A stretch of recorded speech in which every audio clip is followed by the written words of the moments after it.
Yeah, welcome back to another episode of The Culture, the hottest broadcast in the game. Go to my playlist section. We have already released over 30 episodes, and we have an entire playlist dedicated to this series. Now, in this series, we shine a light on who's really committing some of the most heinous crimes in the United States and around the world.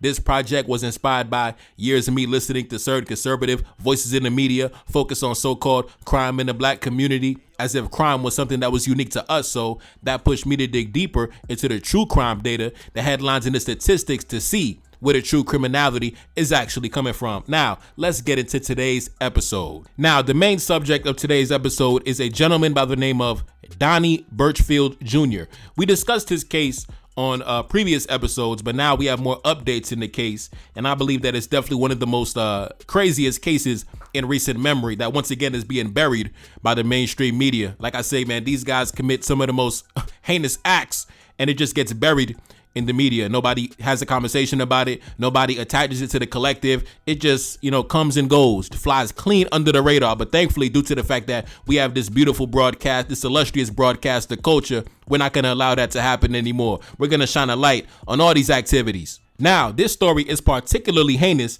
and I believe that if the suspect was black, it would be 24/7 coverage. Man, Fox News will be running the story nonstop, right? But due to the fact that, unfortunately, this case, it did not take place in the so-called the inner cities, right? It took place in, small town America, right? So these stories will never, ever get the mainstream spotlight, the mainstream attention. It'll be treated as a tragic, isolated incident, right? It's an isolated incident. It's not representative of the culture, and it's not representative of the community, right? But of course, if the suspect was black, man, it would be 24/7 conversations. We have to have a conversation about black culture. Right. But anyway, that's why we have The Culture. So we could talk about, their community. But anyway, let's get into the video, and then we're going to get into today's episode of The Culture. But of course, we got to get into the intro first. So let's get it started. If you didn't know already, white men make up 29% of the U.S. population, but are accounted for over 77% of the people caught with child. You know what?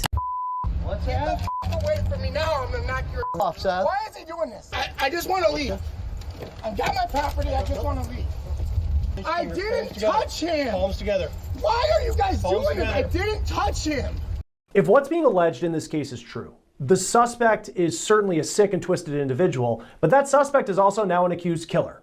The accused is Donnie Ray Birchfield Jr. He is a pastor's son in the small town of Lancaster, South Carolina. It's about an hour's drive from Charlotte. Now, Birchfield's social media shows him in pictures with family, and he also appears to be a really big pro wrestling fan. Actually, in one picture, it is him with a chain around his neck. Perhaps ironic, considering what he is accused of doing. Lancaster police just gave us an update on this case, and they released the first name of one of the 4 people they say were held captive by Birchfield inside of the home. Now, one person is believed to have been held captive for as long as a decade, allegedly. But the woman whose name was just released was allegedly murdered at the hands of Birchfield, and her sister-in-law is now speaking publicly about how her brother and his wife went missing for years. All right, we back. Yes. Now, what would we do without the culture?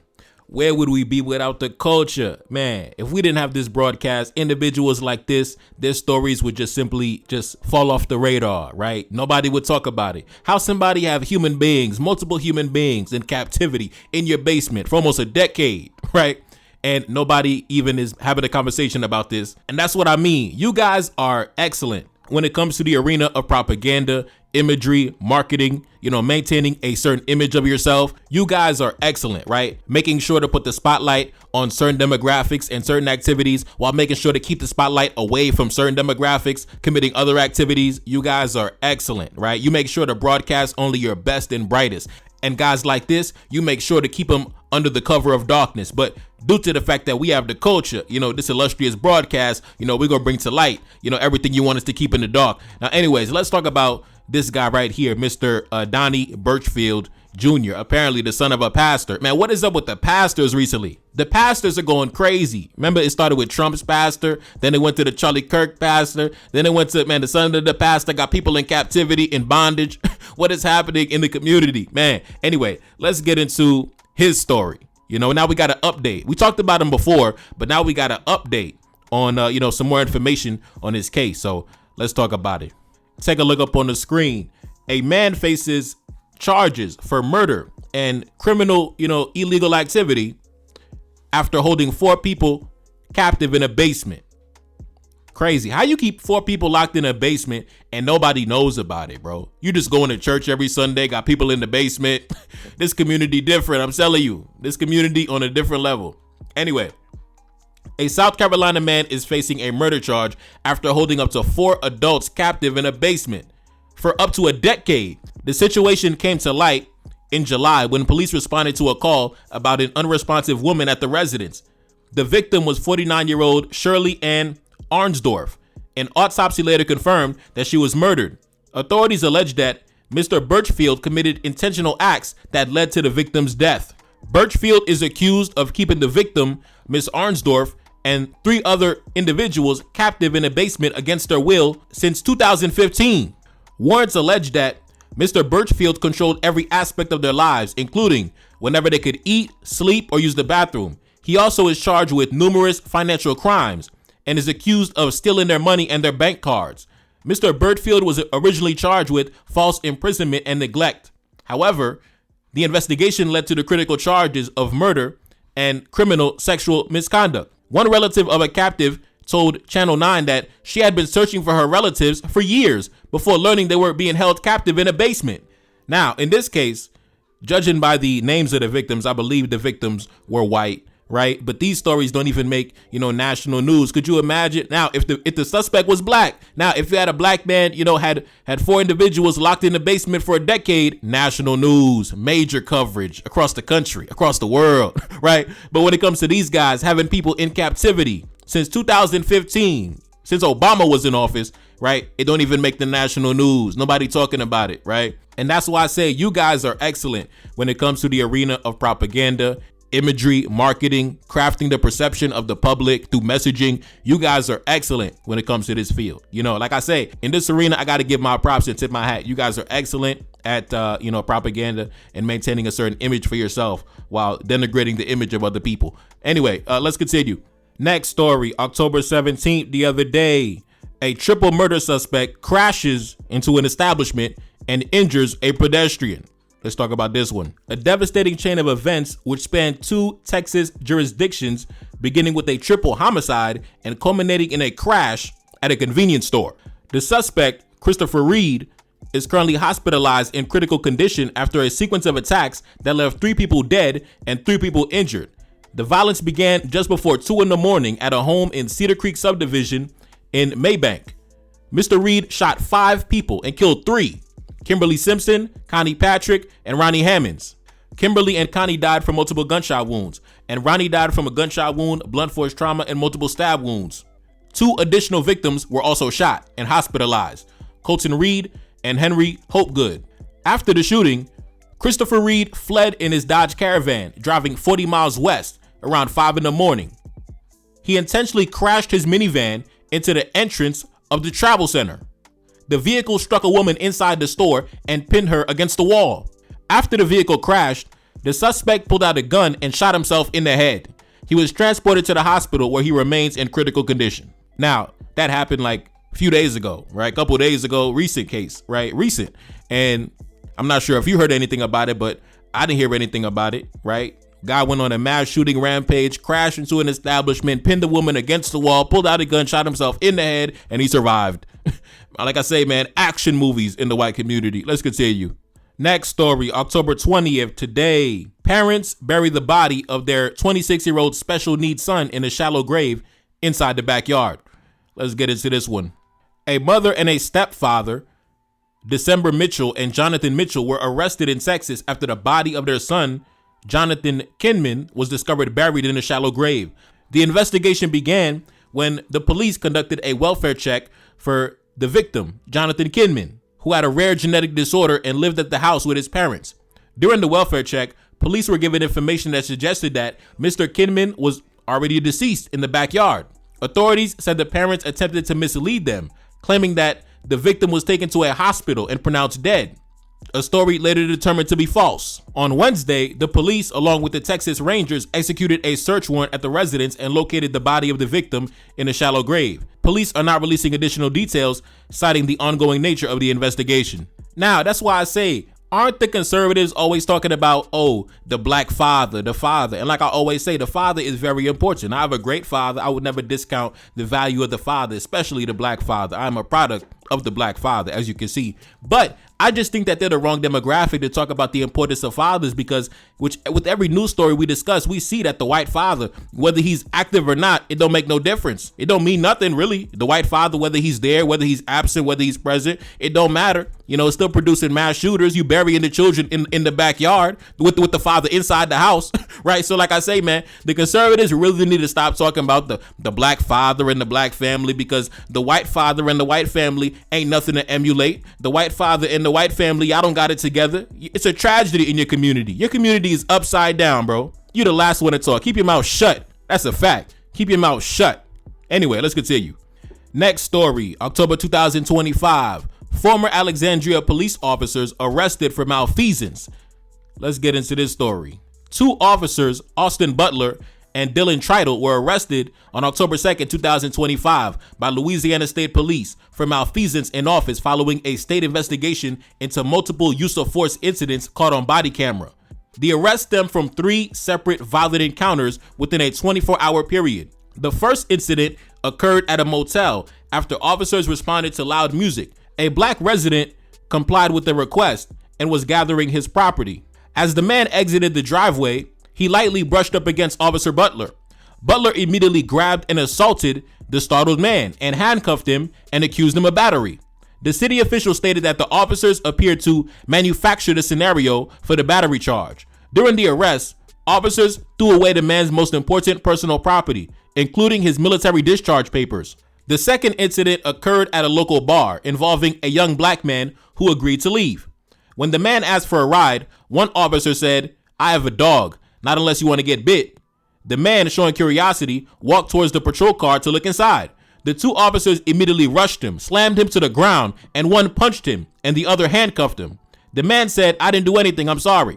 The officer responded and said, "All you had to do was effing leave, you dumb F. You're going to jail now." The mayor confirmed the man was enticed by the officers, who then used contact with the car as a pretext for an unnecessary beatdown. The third incident, which officials declined to release the video due to the fact that it involved a minor, the officers responded to a situation at a mental health facility that was already de-escalated. One officer stunned a teen girl with a taser, who officials said did not pose a threat. The officers then threw the teen girl through a doorway to the ground. The officials called the force level unjustified. Now, listen, you already know, number one, these were Louisiana State Police, right? I believe these were Louisiana State Police. So for you to be arrested as a police officer by the Louisiana State Police because you were beating up on black folks and terrorizing black folks, you must have really been out of order. And you must have been out of control for even the white racist Confederate Louisiana authorities, for them to actually penalize you for misconduct. You must have really been acting crazy, knocking little girls to the ground through a doorway like you wrestling. You must have really been really out of your mind, for real. They don't even want to release the video because it was probably so ridiculous. Like, you must have really just been acting with full impunity, which I'm not surprised, man. You're a Louisiana Confederate State Police, individual. So we already know the culture, but wow. Anyway, let's continue. Next story, October 18th, the other day. Bail has been set at $30,000 for a former Reno deputy police chief for crimes against minors. Let's get into it. Former deputy police chief Thomas Robinson has been arrested on suspicion of crimes against minors during a sting operation. Mr. Robinson was one of 13 people arrested between October 15th and October 16th during a 2-day operation by the Human Exploitation and Trafficking Unit. Undercover detectives posed online as minors to identify adults attempting to target children. Now, deputy police chief. Now, I gotta start keeping a list of all the professions in the white community, right? All the individuals and what positions they hold in the white community that have been charged for crimes against minors, right? I got to start keeping a list. Like, off the top of my head, we know the city commissioner, the congressman, the state trooper, the deputy police chief, the sheriffs, the teachers, the coaches, the councilman, the public safety board members, the social worker, the pastor, the priest, the deacon. And these are only the ones we've discussed on this series just for the past, few weeks, right? So like I said, we need to start keeping a list. Oh, I forgot the school bus driver. Oh man, so many stories we discussed over the past month. Like I said, 29% of the population, a certain demographic of men, I'm not going to say no names, almost 80% of the offenses when it comes to the exploitation of children. Now, anyway, let's get back into the story. The jail records indicate that he is no longer in custody. Now, wow, like I said, they letting him back into the community, right? While he's waiting trial, right? Let him back onto the community. And of course, the conservatives will not say a single thing. They'll not say anything, right? Crimes against minors, back onto the streets. Conservatives ain't gonna say a peep. Now, anyway, let's continue. Next story, October 20th, today. A mother let her 1-year-old drown in the bathtub for 14 minutes and says that she lost track of time while texting. Wow. I'm not even going to waste no time on this. It actually reminds me of the case that we discussed a couple episodes ago of the guy who let his 2-year-old daughter stay in the burning hot car outside in 100-degree weather, and he forgot that she was in the car because he was too distracted by the X-rated videos he was watching on the internet, right? So he was watching X-rated videos for like 3 hours. He forgot his daughter was in the car. She unfortunately died in the car. It reminds me of that case, right? So she was texting, and then she forgot that her 1-year-old son was in the bathtub and he drowned and he died, right? So like I say, man, maybe if there was a father in the home, like the conservatives always say, maybe if there was a father in the home to provide that much needed structure, she wouldn't have been, dozing off on the text message. You know what I mean? Maybe she would have been paying attention to her motherly duties. Maybe it's the culture, as the conservatives say, like I say. Anyway, let's continue. Next story, October 20th, today. A man has been arrested for illegal images and videos involving minors.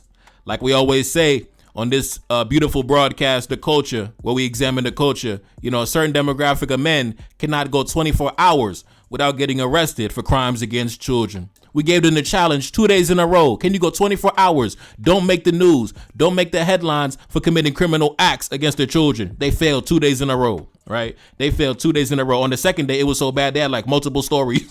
They had like a whole bunch of stories on the second day. It was terrible. It was terrible, man. Jesus. 29% of the population, certain demographic of men, I ain't gonna say no names, over 70%, almost 80% when it comes to those who commit criminal acts that are categorized as the exploitation of children. And that's another reason why the conservatives need to stop talking about the black father and the father in the home. Because in your household, in your community, the father belongs to a demographic that's committing almost 80% of the crimes against children. So having that father in the home of that demographic, that don't mean nothing. Anyway, let's continue. Mr. Donnie Brock was arrested and charged for criminal activity. The investigation began following a tip from the National Center for Missing and Exploited Children. The officers executed a search warrant at the suspect's residence, and a forensic examination of his electronic devices revealed almost 1,000 illegal images and videos involving minors. And now, like I said in the video yesterday, it's really crazy. If black men were dominating any sector of crime at over 70%, almost 80%, that stereotype would absolutely stick to us as a collective. Absolutely. Even those who don't even get involved in those activities would also have to carry that burden of that stereotype attached to our image, right? Every black man from every level of society, from the homeless man, the janitor, the lawyer, the corporate executive, would have to carry the stereotype of being a PDF, right? Even if you're an upstanding gentleman, even myself, sometimes the conservatives come into my comment section and they start talking about food stamps and things like that. Brother, I'm in a higher social class than you, I guarantee, right? Or they start talking about, single father homes. Brother, my father is highly successful, right? But those stereotypes get attached to our image, right? So, but these guys are active in an arena of crime at almost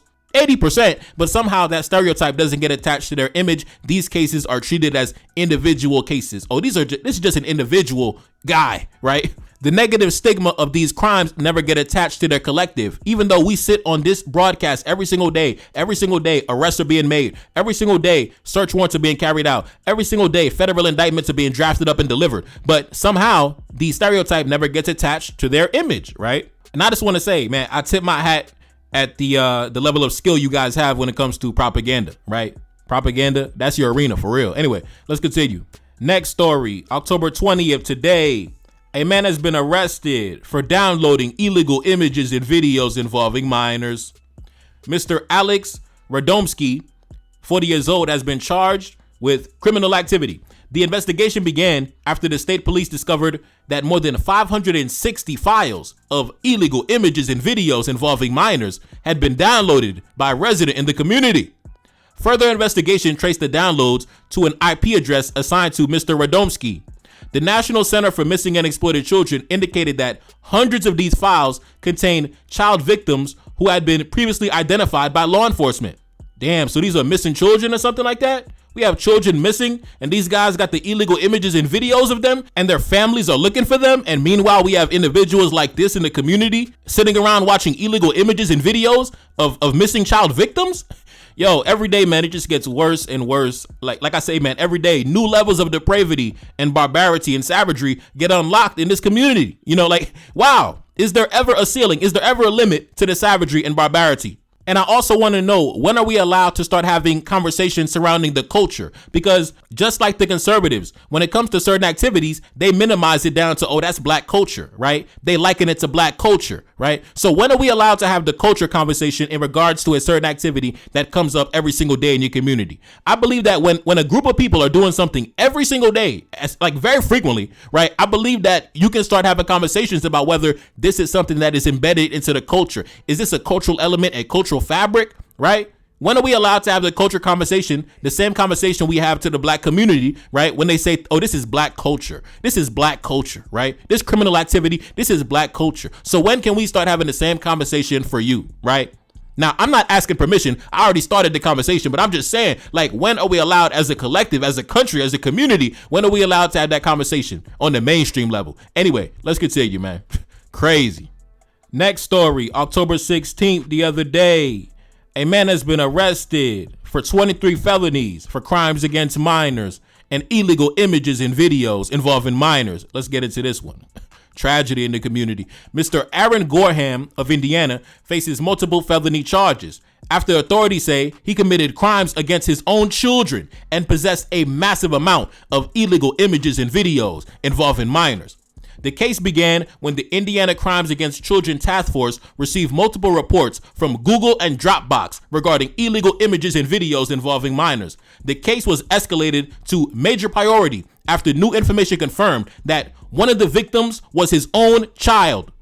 Law enforcement located over 2,700 files of illegal images and videos involving minors that were being shared on the Telegram app. The content on the illegal videos included children under the age of 10 years old engaged in illegal activity, including a child under the age of 5, and even infants and newborns. Around 25 of the illegal images were the suspect's own children under the age of 5 that were created between March 2023 and August 2025. The police report details specific crimes committed against his own child. In a video recorded in August 2025, the suspect is seen engaging in illegal activity with his own child, and the victim can be heard saying "ow" in pain. Other clips show that the child was sleeping with the male suspect engaged in inappropriate activity right next to the child. A video from August 10, 2025 shows the victim lying in bed and the suspect is seen engaging in illegal activity, and then tells the victim, "Chill, don't worry about it, play your game. I'm just giving you a massage." The suspect's face can be seen on the video. The suspect was arrested and currently being held in Morgan County Jail. During a search of the vehicle he was driving, the police found drugs in the vehicle, crystal meth, and he was also charged for possession of drug paraphernalia. Once again, another epic display of why I say the white conservatives, right, should be the last ones talking about their opinion on fatherhood and the black father and things like that, because when we see what happens when the white father is in the home, we realize that you have no credibility to speak when it comes to the topic. Now, of course, I understand the value of fatherhood, but you don't have the credibility to speak when it comes to that discussion. And that's word to Tim Tebow, right? Tim Tebow already told us what it was when it came to the white father. So like I said, man, I don't want to hear nothing about the father this, the father that. Nah, not from you. Never from you. Just a couple episodes ago, we talked about a father and a son, right? The city councilman in New Jersey and his son, who's a teacher and a social worker, both of them got arrested for thousands of illegal images and videos involving minors. So like I say, man, the white father, he really needs to examine his capabilities in the arena of fatherhood. And like I say, it's only right that I talk about the white father because you guys have no problem talking about the black father, right? So it's only right that I have the liberty and the freedom to also give my mind and give my 2 cents on the white father. You know, it's only right. It's only right. Don't get upset now once you get the same energy back. Don't get upset now, bro. Anyway, let's continue. Next story, October 20th, today, a cheerleader is left brain dead after a fight during a bonfire. Let's get into it. Stephen Tyler Whitehead of Alabama has been arrested and charged with murder after shooting a high school cheerleader and 3 other people at a bonfire party. The shooting occurred shortly after midnight on Sunday, with the Jefferson County Sheriff's responding to the 7900 block on the State Highway 75 North.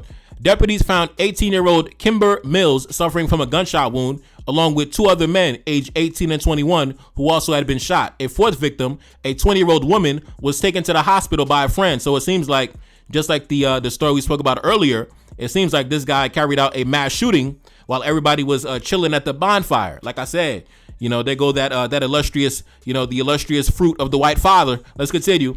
The shooting reportedly erupted after a fight started over a girl, right? So like I said, this guy carried out a mass shooting because he was fighting over a girl, right? Just like the guy we spoke about yesterday, who was threatening to blow up an entire property and the neighboring properties because he was angry with his girl and he damn near beat his girl half to death. Right now, this guy, you know, carried out a mass shooting on innocent civilians because he was fighting over a girl. Like I said, that illustrious fruit of the white father that they be talking about, right? Oh, the father in the home, right? Like I say, I'm not minimizing the father in the home. I'm just pointing out the hypocrisy of a demographic that cannot, you know, produce those of mental stability, then trying to lecture others about having a father in the home, especially when you belong to a demographic that is only 29% of the U.S. population and carrying out almost 80% of a certain sector of crime that involves their children. But anyway, let's continue.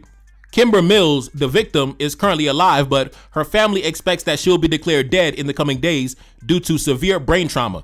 Her sister stated that there is no surgery that would give her a life worth living, and survival would mean life support and being on tubes for the rest of her life. Now, on the culture, we discussed scenarios where, you know, these individuals have killed their own mothers, killed their own grandmothers, killed their mother and their father, right? Buried their children in the backyard multiple times. One guy took it a step further, killed his mother and then burned her body. So when the authorities came to the house, they found her skeleton and her spinal cord in a fire pit in the backyard, right? Now we have this guy committing a mass shooting because of a girl. So when do we have the conversation surrounding the culture, you know, conflict resolution, you know, flying off the handle? What's going on, man? When can we have the conversation surrounding the culture, right? The culture of violence in the community. When can we have those conversations, right? How come a simple dispute, why does a simple dispute have to escalate to deadly violence, right? How come? Why is that, right? I thought you guys were about conservative values and Jesus Christ and thou shalt not kill in the 10 commandments and things like that. I mean, Kimber Mills, look at this victim. Imagine a black man carried out, you know, like, listen, they were at a bonfire, right? A bonfire is like a calm event. Everybody chilling at the bonfire, probably, you know, drinking, you know, probably got the Jack Daniels, Tennessee honey, right? Everybody having a good time at the bonfire on a Sunday. And then here come this guy, he angry, and now he's shooting everybody at the bonfire. Imagine an innocent young girl like this, young white girl, cheerleader, 18 years old, get shot in the head like this, and other victims as well, right?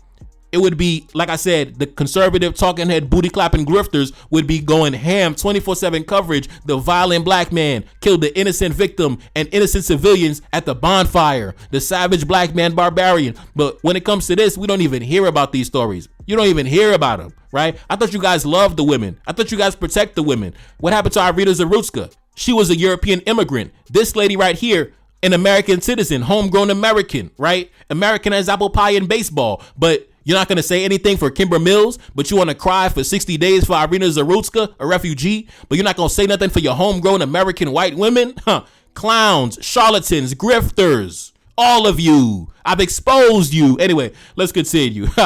Next story. Today, article just came out a few hours ago, matter of fact. A 48-year-old man has been arrested for possession of illegal images and videos involving minors. Let's continue. The investigation began against Mr. Roy Edwards following a tip from the National Center for Missing and Exploited Children, which then alerted the local police department. The National Center for Missing and Exploited Children reported that Mr. Edwards had uploaded multiple illegal images to his Verizon wireless account. Following an extensive investigation conducted by the FBI, a search of his home and his electronic devices was carried out. The police stated they found a large collection of illegal images and videos in his possession. Now, like I say, it don't stop.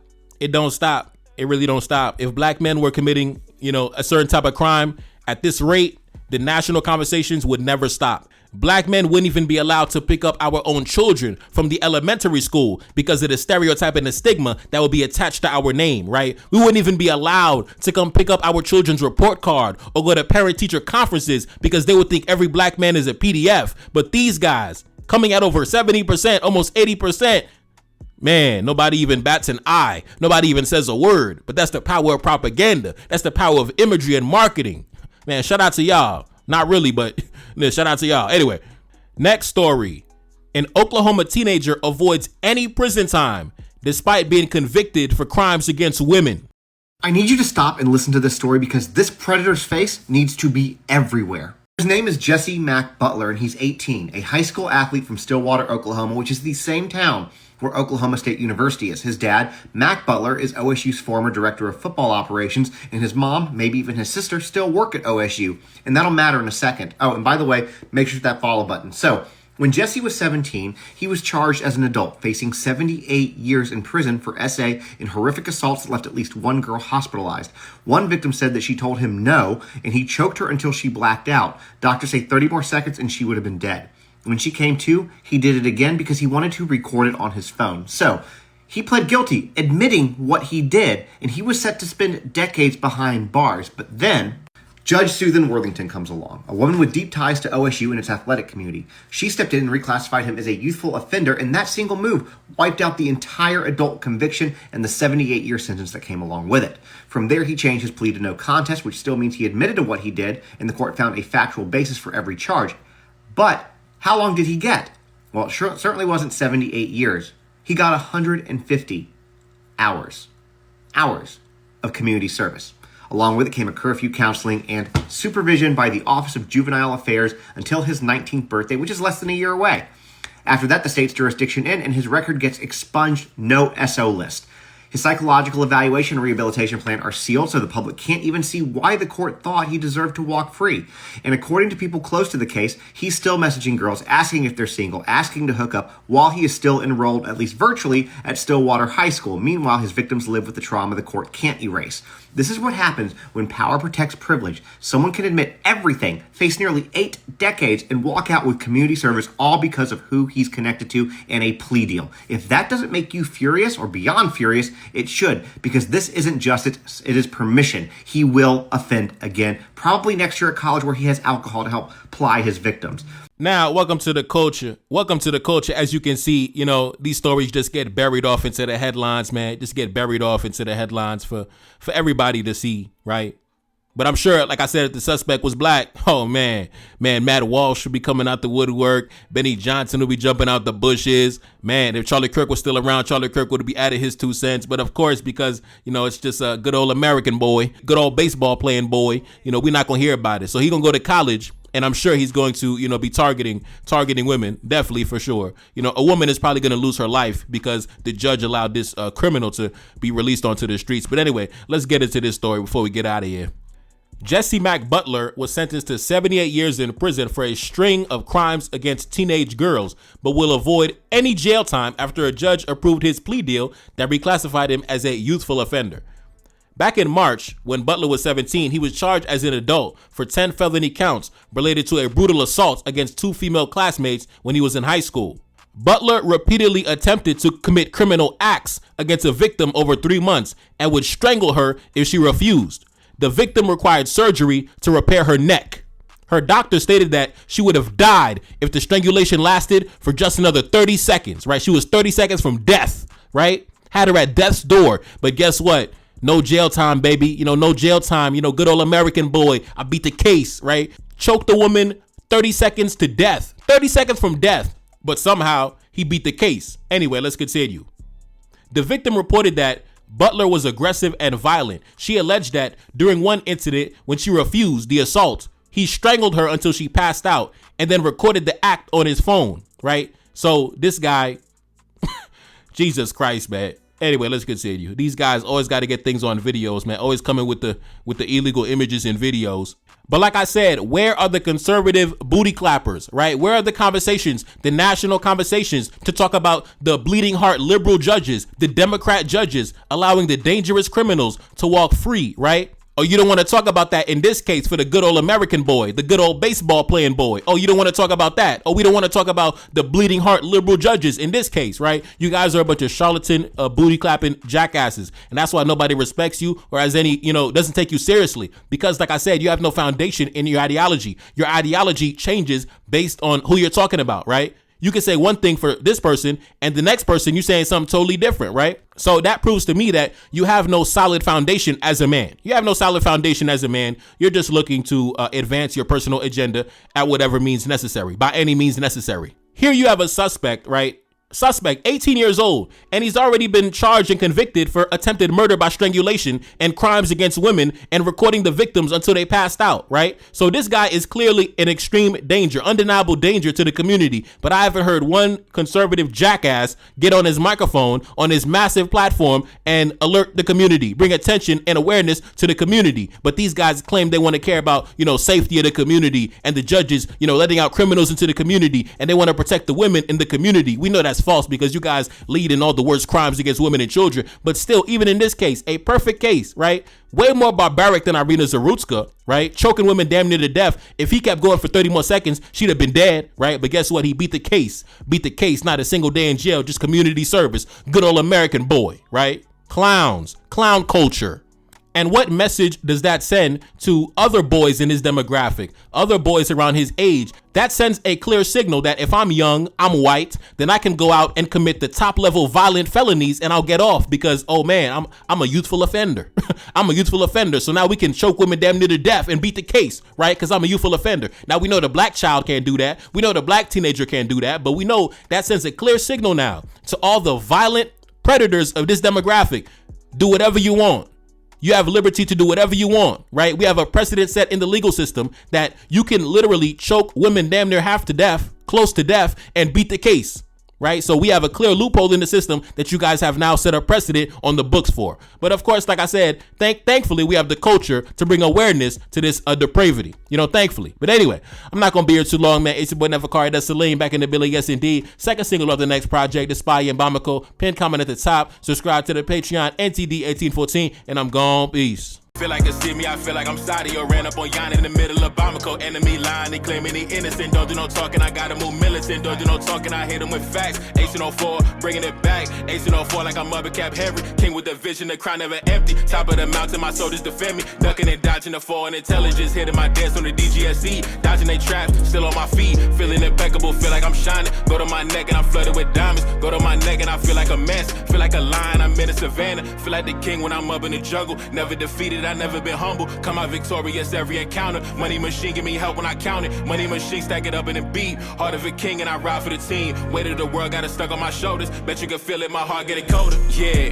gotta stay focused so when it's in shots, I gotta react. Cause I'm a target, I'm under attack. Grabbing a weapon, I tell her get back. Mission exposed, secrets unfold. Enemy try, but I'm still in control. Got your boy sitting in Bamako prison. Hoping they wish we sending them home. Enemy know that we good under pressure. Been through the thunderous, turbulent storm. Shorty a diamond, I told her she pressure. Hop in a whip and I'm taking her home. Hop in a whip and I'm swerving, I'm smashed. Killing my enemies, one of my passion. Rocking this gold like we in bikini. Feel like the captain, I'm clutching a heater. Yeah, gotta stay focused so when it's in shots, I gotta react. Cause I'm a target, I'm under attack. Grabbing a weapon, I tell her get back. Mission exposed, secrets unfold. Enemy try, but I'm still in control. Got your boy sitting in Bamako prison. Hoping they wishing we sending them home. Enemy know that we good under pressure. Been through the thunderous, turbulent storm. Shorty a diamond, I told her she pressure. Hop in a whip and I'm taking her home. Hop in a whip and I'm swerving, I'm smashed. Killing my enemies, one of my passion. Rocking this gold like we in bikini. Feel like the captain, I'm clutching a heater.